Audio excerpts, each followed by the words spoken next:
이번 시간은 사회문화 현상의 이해 중에서 사회문화 현상을 이해하는 관점에 대해서 알아보도록 하겠습니다. 오늘 풀어볼 문제는 2022학년도 수능 문제와 2021학년도 수능 문제를 풀어볼 텐데 그 이전에 먼저 내용을 조금 확인하고 가보도록 합시다. 거시적 관점과 미시적 관점을 이제 구분해야 되는데, 거시적 관점은 사회 구조에 초점이 맞춰진다라는 거죠.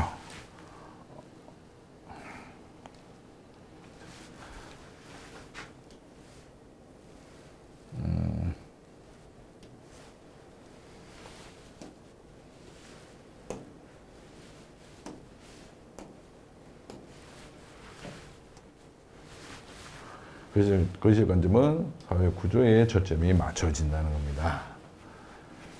그 다음에 이제 반면에 미시적 관점은 행위자의 상호작용, 어떤 상호작용이 있었느냐, 이 부분이 더 중요하다는 겁니다.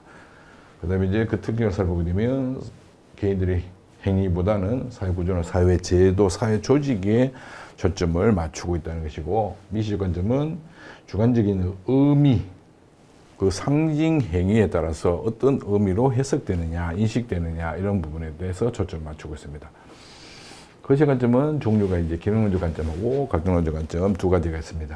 그 다음에 이제 미시적 관점은 상징적 상호작용, 예전 교과서에서는 교환 이론이라고 한 것이 있었는데 이제는 더 이상 등장하지 않습니다. 그러니까 걱정 안 해도 되죠. 한 개는 자율성을 가볍게 처리한 것이 거시적 관점입니다.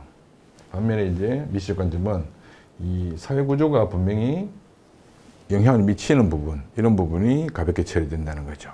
사람들의 행위는 분명히 그 속에 사회 문화 현상이라든지 구조라든지 제도라든지 이런 것들이 영향을 미칩니다. 그런데 이런 부분이 가볍게 처리된다는 것. 자, 먼저 첫 번째, 기능론. 기능론의 입장에서는 사회를 하나의 살아있는 생물 유기체로 비유하게 됩니다. 그래서 그 생물 유기체는 각각 연결되어 있기 때문에 각자의 기능을 다 수행한다, 이렇게 보는 것이 기능론적 관점의 입장이죠. 유기적으로 연결되어 있다는 거예요. 예를 들어서 내가 글을 쓰기 위해서는 뇌에서 명령을 보내야 되고 그 명령을 받은 팔이, 손가락이 제대로 작동을 해야만 글씨를 쓸 수 있는 거죠. 그렇죠. 그래서 유기적으로 연결되어 있다. 그 다음에 조화, 협동, 균형, 이런 관계를 유지하고 있는데, 사회적 합의라고 하는 이 부분이 이제 굉장히 중요한 거죠. 그래서 여기서 합의라는 단어는 여러분들이 이제 헷갈리기 쉬울 텐데 반드시 구분해놔야 됩니다. 기능론에서는 사회적 합의라는 것은 사회 구성원의 전체의 합의, 이렇게 해석이 되고, 그 다음에 이제 갈등론적 관점에서는 지배 집단의 합의, 이렇게 해석이 됩니다. 그래서 가끔 헷갈리는 친구들이 있는데 절대 헷갈리지 않도록 정리해 둡니다. 반면에 사회적 안정을 또 취하고 있다는 것. 한 개는 이제 급격한 사회 변화를 설명하는 것이 어렵습니다. 그렇죠. 그래서 다소 변화에 대해서 소극적이다, 이렇게 보고 있는 것이 기능론적 관점이고, 두 번째 이제 갈등론적 관점은 지배 집단과 피지배 집단의 갈등과 대립의 관계로 설명하고자 합니다. 이제 대립이라든지 갈등이라든지 이런 부분을 정상적인 사회 현상으로 처리하고 있다는 거예요. 그래서 사회 변동에 많은 관심을 가지고 있고, 이러한 사회 변동을 위해서는 사회 운동이 이루어져야 된다라고 보는 쪽이 바로 갈등론적 관점입니다. 한 개는 이제 협동이나 조화를 가볍게 처리하는 거고, 너무 지나치게 단순한 모든 관계를 대립이나 갈등으로 설명하고자 한다는 거죠. 그 다음에 이제 세 번째는 상징적 상호작용론을 살펴보게 되면 이 인간의 상호작용 과정을 통해서 이제 형성된다라고 보는 겁니다. 사회문화 현상을. 그럴 때 개인과 개인 또는 개인과 집단, 이런 것들의 상호작용의 결과가 사회문화 현상이다라고 보는 쪽이죠. 그래서 상징이라고 하는 게 굉장히 중요합니다. 어떤 의미를 담고 있느냐, 그 다음 어떤 상황이냐가 또 중요하죠. 똑같은 행위라고 하죠. 또 상황이 달라지면 달라질 수 있다라고 보는 겁니다. 그래서 상호작용을 굉장히 중요하게 생각하고, 인간의 어떤 자율성이라든지 능동적인 행위, 이런 부분이 많이 강조되는 것이 상징적 상호작용론입니다만, 반면에 사회 구조의 외재성이라고 하는 거죠. 그렇죠? 이 사회 구조나 제도가 영향을 미치는 이 부분을 가볍게 처리한다는 것, 이게 바로 상징적 상호작용론의 한계라고 볼 수 있습니다. 자, 그러면 이제 문제를 보면서 한번 확인해 보도록 합시다. 2022학년도 수학능력 시험 문제인데, 지금 이 문제 같은 경우는 먼저 첫 번째로 A, B, C가 어떤 것이 기능론이고 어떤 것이 갈등론인지, 어떤 것이 상징적 상호작용론인지 구분을 먼저 해놔야 됩니다. 그래서 문제 풀 때는 A, B, C에 대한 메모를 볼펜으로, 지금 여러분들이 볼펜으로 할 수 없죠. 반드시 이 컴퓨터 수성 사인펜으로 하기 바랍니다. 기득권층의 이익을 대변하는 논리로 비판을 받는다. 이렇게 되니까 이거는 기능론적 관점입니다. 그렇죠? 그러면 기능론적 관점에 대해서 예를 선택한 것이 C니까 C가 기능론이 되는 거죠. 그렇죠? C가 기능론이 됩니다.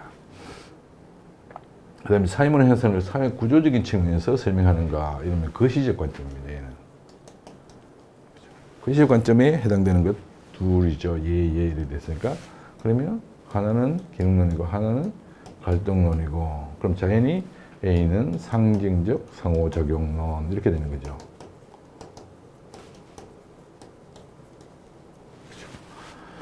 자, 이제 이래 놓고 나머지 보기 기억 니은택 리얼을 풀어보도록 합시다.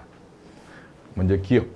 A는 상징적 상호작용론이고 B는 갈등론이죠. 그러면 A는 집단 간 갈등을 사회 변동의 원동력으로 본다. 이렇게 됐으니까 얘는 갈등론에 대한 설명입니다. 그렇죠? 그러니까 틀린 선지가 됩니다. 그 다음에 B는 C와 달리 사회 각 부분의 통합과 각 부분의 사회 각 부분의 통합과 균형을 강조하는 쪽은 기능론의 입장이죠. 그러면 B가 뭐냐? 갈등론이죠. 그래서 마찬가지 C와 달리 이렇게 했으니까 얘도 틀렸습니다. 그렇죠? 그 다음에 C는 A와 달리 C 기능론이죠. 기능론은 상징적 상호작용과 달리 사회 제도들의 상호 의존 관계, 기능론에 대한 설명이죠. 그래서 맞는 선지입니다. 그렇죠? 가에는 인간이 상황 정의에 기초하여 행동한다고 보는가, 인간이 상황 정의에 행동한다고 보는가, 상징적 상호작용론에 해당되는 내용입니다. 그렇죠? 그렇기 때문에 가에 예가 나와 있으니까 맞죠. 그렇죠? 그래서 답은 디귿 리얼 5번이 되게 됩니다. 그 다음에 이제 2021학년도 수능 시험 문제에서는 14번 문제에 워라벨에 대해서 설명하면서 나왔죠. 그래서 이제 워라벨에 대해서 일과 일상생활의 균형을 의미하는 워라벨에 대해서 이렇게 하니까 갑은 인식의 변화가 생겼다. 이렇게 보는 거죠. 그러면 얘는 인식이라고 하는 것은 상징적 상호작용론의 입장이다. 그죠? 자, 그 다음에 이제 을은 기득권층의 이익을 증대시키는 의도가 반영돼 이렇게 돼 있죠. 그렇죠? 그래서 갈등론이다. 그 다음에 병은 사회 조직의 효율성을 높이는 데 기여합니다. 이렇게 이렇게 있죠. 그렇죠? 그래서 워라벨이 이러한 기능을 담당하고 있다. 이렇게 보는 것이니까 기능론적 관점의 입장입니다. 자, 사회 구조적인 측면에서 설명한 것은 거시적 관점입니다. 그렇죠?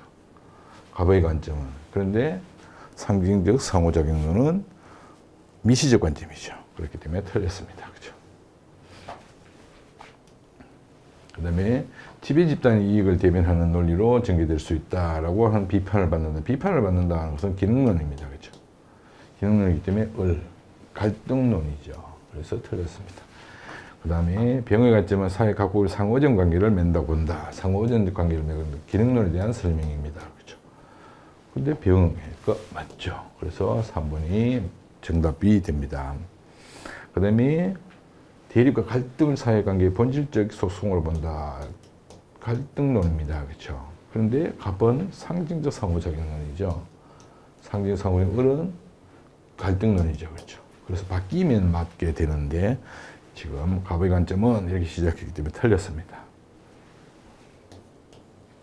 병의 관점은 기능론적 관점이죠.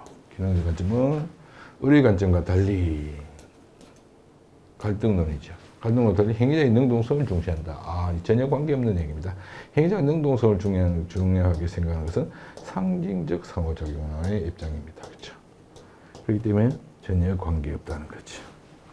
미시적 관점에 해당되는 겁니다. 그래서 답이 3번이 되게 됩니다.